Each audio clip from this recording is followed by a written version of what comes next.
من هي الفنانة نور الغندور ولم تصدق جنسيتها الحقيقية، ومن هي والدتها كأنها شقيقتها؟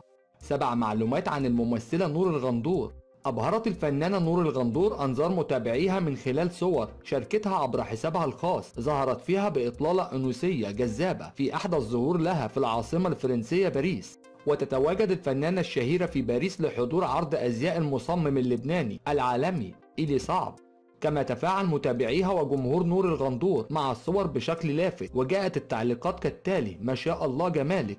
الفنانة نور الغندور شهرة واسعة حظيت بها الممثلة نور الغندور في دول الخليج، وهو ما ساعدها عليه ميلادها ونشأتها في دولة الكويت رفقة أسرتها قبل أن تدخل في عالم التمثيل ويذيع صوتها بدرجة كبيرة. ولدت في 12 نوفمبر 1993 بدولة الكويت، وأقامت بها رفقة أسرتها، واتخرجت في المعهد العالي للفنون المسرحية، وبدأت في مجال الإعلام بتقديم برنامج مطبخ إلهام مع الفنانة إلهام الفاضلة، وقدمت حلقات برنامج صوت السهاري على قناة الشاهد. وكمان دخلت في عالم التمثيل في 2013 من خلال مشاركتها في مسلسل سكن الطالبات اللي جسدت به دور شهد وحققت من خلاله شهرة كبيرة.